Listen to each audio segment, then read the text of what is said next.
Good morning, friends. First of all, I am very much thankful to our Honorable HOD, Srikanth sir, and his colleagues that they have given me an opportunity to deliver motivational speech to this Polytechnic youth. Myself, Dattatreya H. I am the retired principal of Government ITI. Basically, I am electrical engineer as like you. At the beginning, I worked as an electrical engineer at Koyna Hydroelectric project for 2 years. 1 year at Chandrapur Thermal Power Station. Then after I joined to Government Technical College and worked as a lecturer for 13 years. Meanwhile, I appeared to the exams of Institution of Engineers and get the degree of AMRE after diploma by self-study. And on that base, I get selected through MPSC as a principal and worked as a principal for 22 years and retired in August 2019. And this is my hobby to deliver motivational speeches to Indian youth. So, today I am speaking on precious thoughts, Samruddha Vichar, and confidence building means आत्मविश्वास को बढ़ाएगी। तो पहले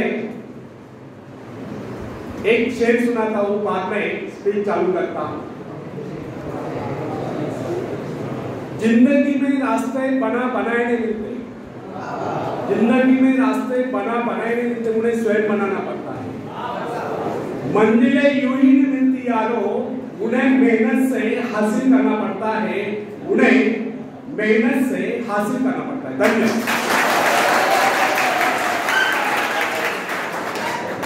तो friends, किसी व्यक्ति ने एक बार एक विचारक से पूछा, वह कौन सी शक्ति है जो पहाड़ को भी हिला देगा? विश्वास, आत्मविश्वास। आत्मविश्वास संपन्न व्यक्ति के लिए सब कुछ संभव है। विचार, sorry, first I am delivering on precious thoughts, so I am changing the topic. किसी व्यक्ति ने एक बार एक विद्वान से समृद्धि का रहस्य पूछा, तो विद्वान ने बड़ा ही संक्षिप्त उत्तर दिया, समृद्ध विचार। कितने हैरानी की बात है कि इतने जटिल प्रश्न का इतना सरल उत्तर, और उत्तर जितना सरल उतना ही सुनिश्चित। कितनी सरल और सुंदर बात है कि जिस व्यक्ति के विचार समृद्ध हो गए, उसके परिवार में समृद्धि होगी। अब एक छोटा सा सवाल हम यहाँ उठाते हैं, क्या आप अपने भाग्य को बदलना चाहते हैं? यदि हाँ, तो क्या सड़े गले और रूढ़िवादी विचारों पे चलते आप अपने भाग्य को बदल सकते हैं? इसका सटीक और संक्षिप्त उत्तर है नहीं। यदि हमें अपने भाग्य को बदलना है, उसे जगाना है, उसे चमकाना है, तो सबसे पहले हमें अपने विचारों को बदलना होगा। विचारों में जागृति लानी होगी, विचारों को रोशन करना होगा, तब कहीं इस प्रयास में हम सफलता प्राप्त कर सकते हैं। किसी भी आदर्श को क्रियात्मक रूप देने के लिए आवश्यक है कि आप उस आदर्श अथवा ध्येय को अपने व्यक्तित्व का हिस्सा बनाएं।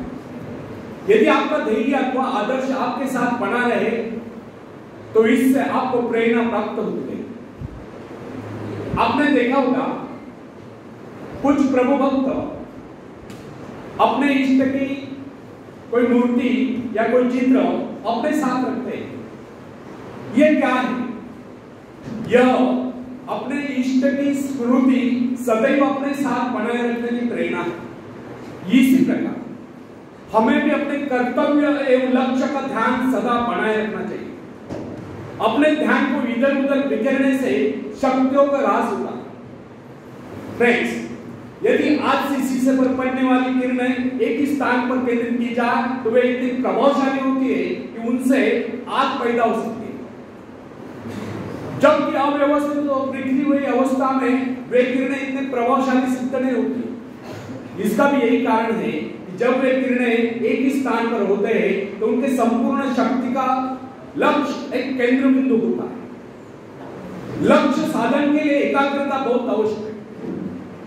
इधर उधर के अनावश्यक कार्यों में लगकर व्यक्ति अपनी क्षमताओं को नष्ट कर देता है। यदि व्यक्ति का आदर्श स्पष्ट रूप से उसके सामने बना रहे तो इससे उसे प्रेरणा प्राप्त होती है।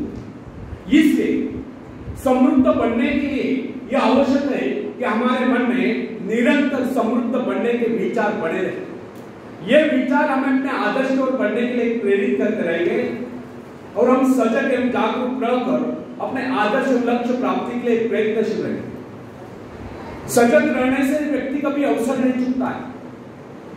जिस कार्य की सदैव याद बनी रहती, स्मृति बनी रहती, जिसके विषय में व्यक्ति सोचता ही रहता है, उसको लेकर नए नए रास्ते भी उसके सामने आते रहते।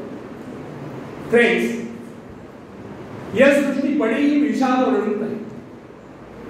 प्रकृति के भंडार असीमित है, उनकी कोई तुलना नहीं है और प्रकृति का, निसर्ग का ऐसा भी कोई नियम नहीं कि उसके उस भंडार पर किसी एक का अधिकार हो। उस पर सबका समान अधिकार है, मगर उस खजाने को पाने के दावेदार सभी नहीं। उसे पाने के दावेदार वे लोग हैं जो उत्साही हैं, जिनमें हिम्मत है, हौसला है, जो आत्मविश्वास है, जिनमें कुछ नया करने की क्षमता है। अकर्मण्य, निरीह, मूढ़ और डरपोक या आलसी लोगों को न तो उसे पाने का अधिकार है, ना ही वे उसे पा सकते हैं।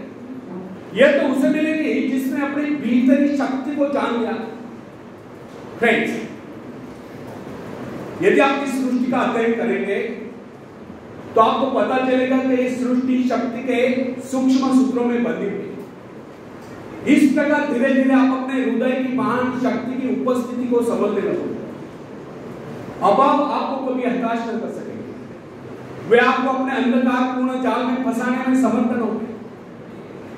हमारी संस्कृति का संदेश भी यही है कि आप अपनी व्यक्तिगत चेतना को जितना विस्तृत करेंगे, अपने आप में महान स्फूर्ति का अनुभव करते जाएंगे। पर ब्रह्म के साथ तादात्म्य स्थापित करने वाली यह स्फूर्तिदायक चेतना ही वास्तव में सुख है और इन चेतना के क्षीण होने का नाम ही दुख है। यदि सुख सृष्टि से एकाकार रूप होने से उत्पन्न होता है तो दुख सृष्टि से विच्छिन्न एवं विलग होने से उत्पन्न होता है। जो व्यक्ति अपने आप को सृष्टि की इस विशाल चेतना का अंश मानकर नहीं चलता, उसे ऐसा प्रतीत होता है कि वह संसार में अकेला है, अनंत अस्तित्वपूर्ण समुद्र में भटकती हुई एक एकाएक नाव है। अकेलेपन का यह एहसास उसको बेसहारा बना देता है।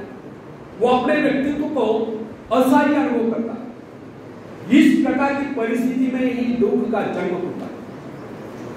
जब जब भी व्यक्ति अपने आप को सृष्टि से अलग कर लेता है, तब तब वह दुख उठाता है। वह स्वयं को अकेला महसूस करके भयभीत होता रहता है। और होगा भी क्यों नहीं?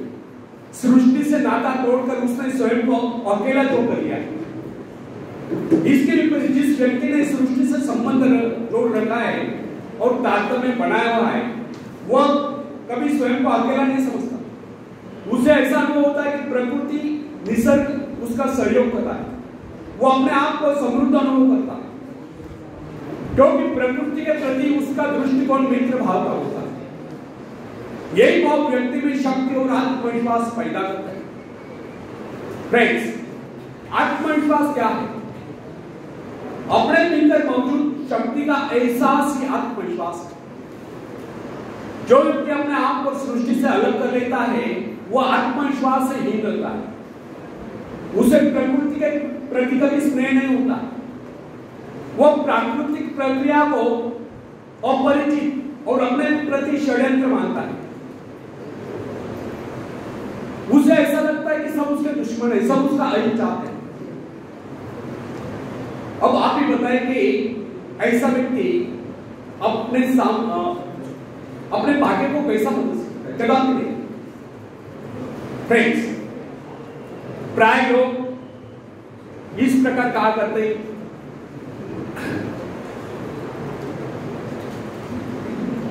मित्रांनो काय चालू आहे काय?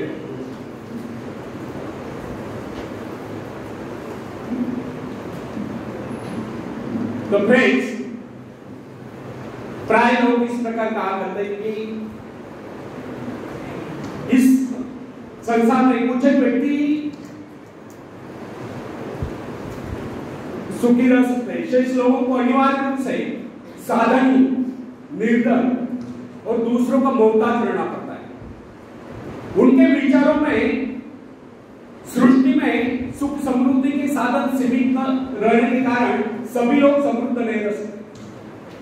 उनका यह विचार है कि यह संसार प्रतिद्वंदिता है, स्पर्धा है, और इसमें जो सफल हो जाता है वही सुखों का उपभोग कर सकता है। शेष लोगों के भाग्य में दुख और कष्ट ही लिखे। परंतु हमारा यह कहना है कि लोगों के ऐसे विचार अनुभवहीनता और अज्ञानता के कारण है। प्रकृति ने तो अपने भंडार सभी के लिए खोल रखे हैं। आप ऐसा क्यों सोचते हैं कि आप भाग्यहीन हैं और भाग्यहीन रहोगे? इस प्रकार की मिथ्या धारणा का आधार यह हुआ, जब प्रभु ने इस सृष्टि की रचना की तो मनुष्य के लिए ऐसे साधन नहीं जुटा है। परंतु ऐसा सोचना कदापि उचित नहीं। वस्तुतः प्रभु ने इस सृष्टि को अत्यंत संपन्न और सब प्रकार से पूर्ण बनाया। मनुष्य की आवश्यकताओं की पूर्ति के सभी पदार्थ इस धरती पर उपलब्ध है। यदि कोई इस निधि का प्रयोग नहीं कर पाता है तो उसमें उस सृष्टि निर्माता का क्या दोष? विधाता ने तो अपनी रचना संपूर्ण बनाई। यदि कोई उसे ग्रहण करने में असमर्थ है, आनाकानी करता है, आलस्य में पड़ा रहता है, तो वह जगन्यता क्या कर सकता है? फ्रेंड्स, कहावत प्रसिद्ध है, आप घोड़े को पानी तक ले जा सकते हैं या पानी लाकर घोड़े के सामने रख तो सकते हैं, परंतु उसे पीने के लिए विवश नहीं कर सकते। यदि घोड़े को प्यास लगी है तो पानी पीकर प्यास को उसे शांत करनी होगी। अपनी गर्दन को झुकाकर पानी में हो तो उसे डालना होगा। प्रकृति का दोष ही ठहराने में वास्तविकता में कितनी भिन्नता है, इसके एक बात एक उदाहरण याद रखिए। अन्न जीवन की सबसे आवश्यक वस्तु है। शरीर रूपी भट्टी के लिए वह ईंधन का काम करता है। संसार में निर्धनों की प्रमुख समस्या दो की रोटी। कुछ लोगों का यह कहना है कि अन्न की कमी है क्योंकि धरती उतनी उपजाऊ नहीं, खेती के लिए इतने साधन नहीं, समय नहीं। परंतु यह धारणा निर्मूल है, क्योंकि कृषि विशेषज्ञों का यह कहना है कि आज भी विश्व में बहुत सी भूमि बिना जुती पड़ी है, क्योंकि और इन लोगों का यह भी कहना है कि यह सृष्टि अत्यधिक उपजाऊ है क्योंकि इस भूमि में खेती नहीं हुई, इसलिए उसके प्राकृतिक उर्वरा तत्व अर्थात नैसर्गिक सुपीकता अभी तक उसमें सुरक्षित है। और अगर इस सारी भूमि का सही ढंग से उपयोग किया जाए तो अन्न की कुल उपज 2 गुना नहीं तो कम से कम 1.5 गुना अवश्य हो जाए। फ्रेंड्स,